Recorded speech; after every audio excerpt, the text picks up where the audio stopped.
Hello everyone, I am S. Vijayalakshmi working as an assistant professor at SNS College of Technology. Today we will going to discuss about the authentication and authorization in Windows and Linux systems. Mainly focus on passwords and biometrics. Authentication means it verifies who you are, and while authorization decides what you can access. To better understand, our third CST students will present this through a design thinking approach as a role play. I am Atul Sanjay from third year CST. I am going to play the role as a Windows user. I'm Vashita from third year CST. I'm going to act as a Linux user.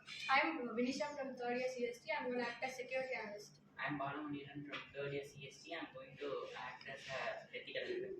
I am Sanjeev from CST. Many users struggle with remembering complex passwords, leading to weak credentials or repeated password across systems.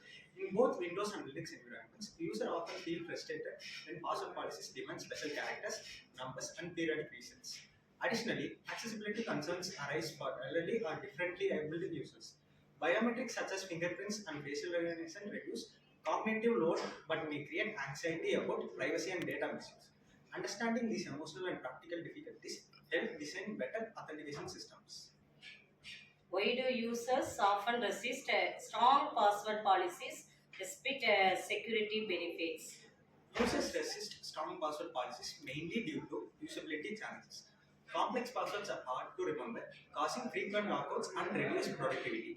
Requiring regular password changes increase frustrations, and user may respond by writing passwords down or using predictable patterns. This paradoxically weakens security. Therefore, system must balance security and convenience, integrating alternatives like biometrics or password managers. Now I'm going to define. So at this stage, we clearly define the problem. The key issue is how might we design authentication mechanisms that are secure yet user-friendly across Windows and Linux systems. Password-only systems are vulnerable to phishing, brute force attacks, and credential reuse. Biometrics improve convenience but raise concerns about spoofing, and thus the challenge is ensuring strong identity verification while minimizing user frustration and maintaining privacy. What is the core security weakness of password-based authentication?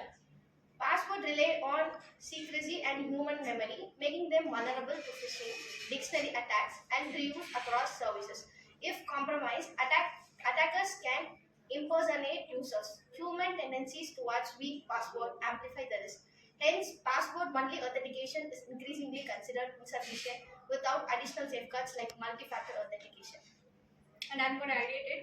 During ideation, we brainstorm solutions.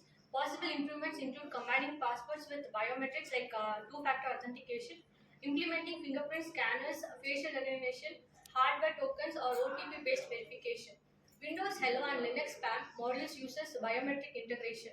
Adaptive authentication can adjust security requirements based on context, and passwordless login and single sign-on also enhance user experience while maintaining protection. Why is multi-factor authentication considered as the most secure? Multi-factor authentication strengthens the security by requiring two or more independent factors. Something you know password, or something you have like a token or device, or something you have like biometric.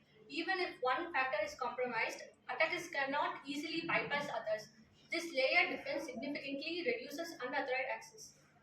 Prototype. In prototype, we are designing a practical model. Imagine the login system where the user enter the password and verify the identification via fingerprints. The Windows system may use the Windows Hello, while Linux can implement the biometric PAM authentication.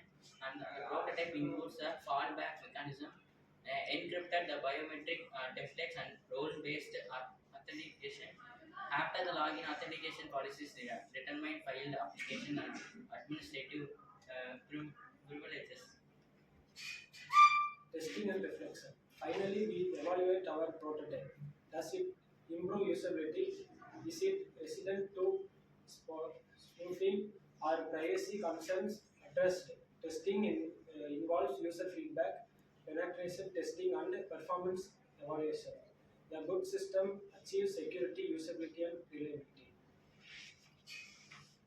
Today's role play highlighted how design thinking helps analyze the authentication and authorization challenges in Windows and Linux by empathizing with the users, defining problems, ideating solutions, prototyping systems, and testing outcomes. We can design login mechanisms that are both secure and user centric. Thank you, everyone. Thank you.